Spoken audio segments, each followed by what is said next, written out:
एक मिनट मैं ठीक कर दूँगी।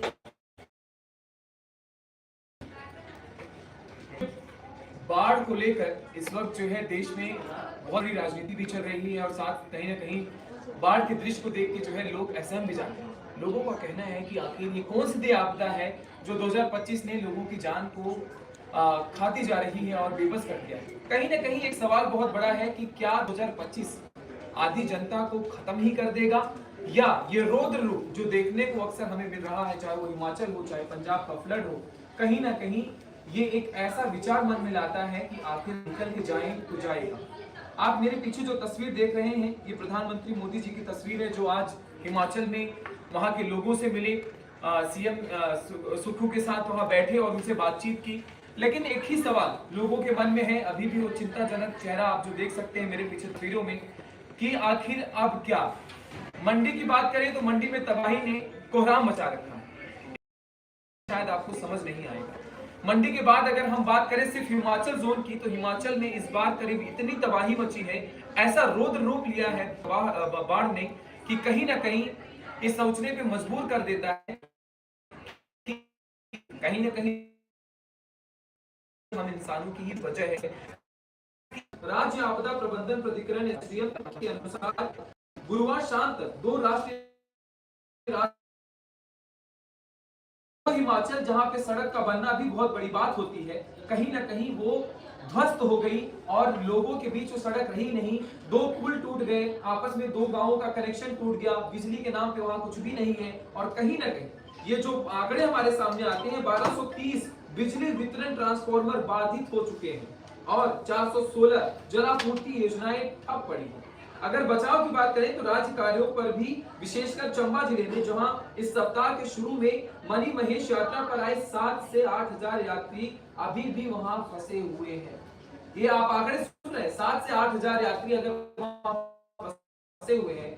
और जो रेस्क्यू ऑपरेशन है उनकी जो गाइड है वो भी अगर हम आपको सुनाए तो यही कहेंगे कि कहीं ना कहीं रेस्क्यू करने में भी दिक्कत आती है। वो इसलिए क्योंकि जो कनेक्शंस है, जो रोड्स हैं वो टूटे हुए हैं, जो पुल है वो टूटे हुए हैं। तो आखिर रेस्क्यू करे तो करे कैसे? चाहे एनडीआरएफ की टीम हो चाहे एसडीआरएफ की टीम हो, कोई भी टीम में हो, इस वक्त आर्मी वहां पे लगी हुई है। हिमाचल में आपदा ने अपने सारी हदें पार कर दी। इस बार 2025 की शुरुआत न जाने कैसी हुई है कि लोग कह रहे हैं कि आधी जनता जो रह जाएगी वो क्या इस आपदा को देखने के लिए बच पाएगी भी कि नहीं बच पाएगी। उप मुख्यमंत्री मुकेश अग्निहोत्री ने भी कहा कि 3000 से अधिक तीर्थयात्रियों को बचाया जा चुका है तथा आपातकालीन तरीके से जो ये चंबा में हुआ, हेलीकॉप्टर तथा कुल्लू में भी हुआ, वहां पे हेलीकॉप्टर के द्वारा लोगों को बचाया जा रहा था। उन्हें स्थिति नियंत्रण करने में इतनी तकलीफ होती है कि घबरा जाए कोई भी, लेकिन कहीं ना कहीं एक विश्वास जो है सभी के बीच कायम है कि उन्होंने आगाह किया था कि हेलीकॉप्टर उड़ाने में भी मौसम की स्थिति पर निर्भर होता है। तो अगर मौसम ही इतना खराब रहेगा तो आखिरकार कैसे रेस्क्यू ऑपरेशन चलेगा? देखिए, बड़ा सवाल मन में आता है। हम आपके कमेंट सेक्शन में भी हम आपसे सवाल पूछेंगे। जब प्रधानमंत्री नरेंद्र मोदी आज हिमाचल में बैठक के लिए गए तो एक ही सवाल सबके मन में था कि ये जो हमारी आपदा के बीच जितना भी नुकसान हुआ है वो उसकी भरपाई कैसे करेगी, सरकार उनसे क्या मदद करेगी, क्या सरकार इसके खिलाफ कुछ ठोस कदम उठाएगी कि क्या जो प्रॉपर्टीज का नुकसान मलबे में दब गई है, जो लोग मलबे में दब के मर गए हैं, क्या उन लोगों को मिलेगा?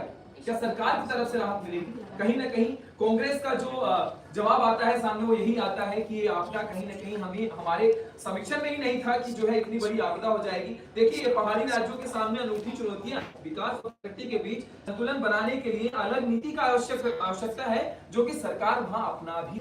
प्रधानमंत्री के चेहरे, प्रधानमंत्री नरेंद्र मोदी के चेहरे पे आप साफ साफ देख रहे हैं है कि आखिर हिमाचल का क्या होगा। मैं थोड़ा सा पंजाब की तरफ आता हूँ। पंजाब क्या हुआ, पंजाब को आप थोड़ा समझिए। पंजाब में पिछले बीते एक सप्ताह में लोगों ने कई जान गंवाई है, लोगों ने अपना परिवार गंवाया है, लोगों ने अपने बच्चों को गंवाया है, उस बूढ़ी माँ को गंवाया है जो उनकी आंखों के सामने बस मलबे तले दबे रहे। सोचिए आप, वो तस्वीर मैं दिखा नहीं सकता आपको लाइव, लेकिन कहीं ना कहीं संकोच में डाल देता है कि क्या ऐसा होना सही था। खैर, किसी के हाथ में नहीं है कि बाढ़ कहां से कहां तक आ जाए। पंजाब के जितने इलाके हैं, वीडियो से हम लोगों के सोशल मीडिया पर था, उन लोगों के बीच एक सवाल था कि आखिर प्रशासन क्या कर रहा है। एक सवाल उठता है कि आखिर प्रशासन क्या कर रहा है, लेकिन प्रशासन करे भी तो करे क्या। इस आपदा के बीच में प्रशासन भी तो फंसी हुई है, उनके पास भी तो कोई हल नहीं है। सोनू सूद जो है कल पंजाब में विजिट करते हैं और वहां लोगों के बीच रहकर उनकी बात को सुनते हैं, समझते हैं, उनकी परेशानियों को गौर करते हैं, लेकिन कहीं ना कहीं का भी आंकड़ी संख्या की मैं बात करता हूं, करोड़ों रुपए सोनू सूद जो है इस वक्त पंजाब की सेहत के लिए, पंजाब के लोगों के लिए, पंजाब के खाने के लिए, उन लोगों के लिए जिनके पास इस वक्त रहने के लिए घर नहीं है, सर के ऊपर छत नहीं है, उन सभी के लिए पैसे का डोनेशन चल रहा है।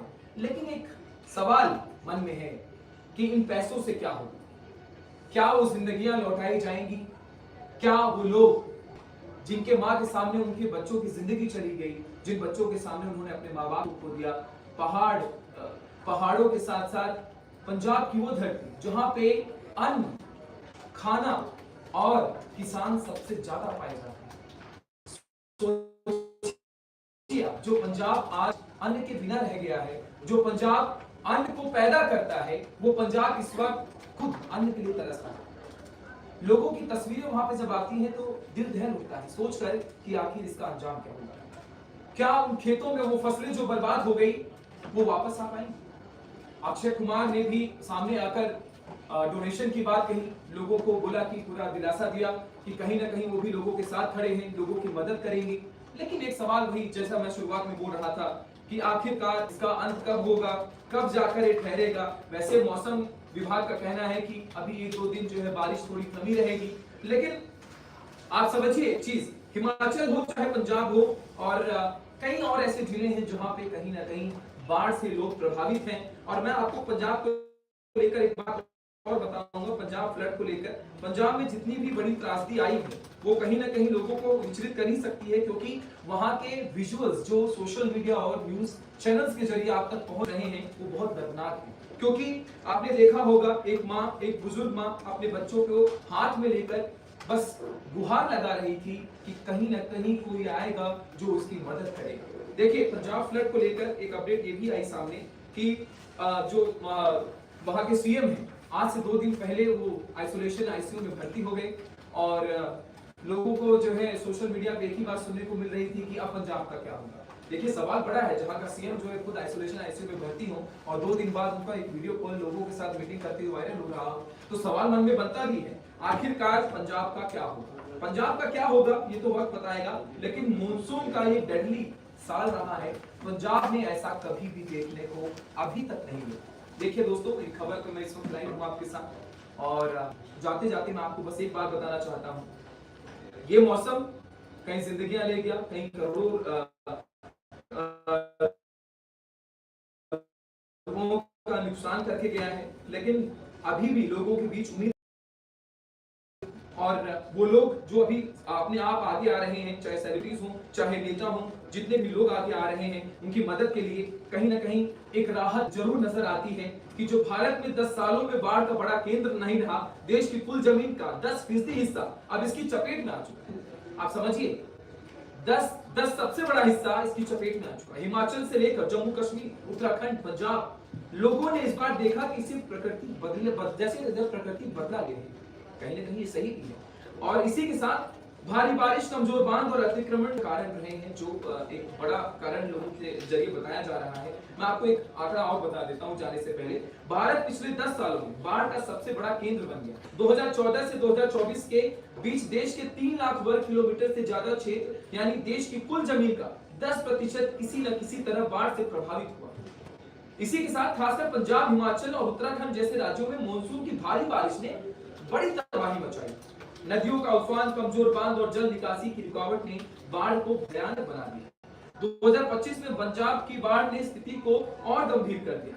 सतलुज, ब्यास, रावी नदियों में उफान और भोगड़ा, पोंग और रणजीत सागर बांधों से पानी जो छोड़ा गया, 1902 की बात करूं अगर मैं, तो 1902 गांव ऐसे थे जो इस बाढ़ की वजह से, जो डैम से पानी छोड़े गए थे, इनकी वजह से डूब गए। और इसी के साथ लगभग 3.84 लाख लोग प्रभावित हुए, 1.7 लाख हेक्टेयर फसलें बर्बाद हुई। गुरदासपुर, अमृतसर, फिरोजपुर जैसे जिले सबसे ज्यादा प्रभावित हुए। क्लाइमेट चेंज से भारी बारिश और बादल फटने की घटनाएं बढ़ती जा रही, जिसने इस आपदा को और बढ़ाया है। लेकिन यकीनन पंजाब का जो फ्लड है रुकने का नाम नहीं लेता, और जो मौसम विभाग है वो कहने से नाम नहीं लेता कि ये कब जाके रुके। आप देख रहे थे इन खबर, मैं हूं आपके साथ आशीष दुबे। दोस्तों, जाते जाते कुछ लाइनें, मैं कुछ पंक्तियां कहना चाहता हूं कि जिंदगी जितनी गोल लगती है शायद होती नहीं, जितना पल आपके पास है उससे जीने से पीछे ना हटे। मुस्कुराते रहें, एक दूसरे की मदद करें। और वो लोग जो लोग पंजाब में रहते हैं, जो हिमाचल में रहते हैं, जो उत्तराखंड में रहते हैं, अगर मुझे देख रहे हैं, आपसे एक ही रिक्वेस्ट है, आप अपने आसपास लोगों की मदद करें, वहां से भागे ना, जितना हो सकता है एक दूसरे की मदद करें। मिलेंगे अगले वीडियो में, बताएंगे देश का क्या हाल। तब तक के लिए नमस्कार।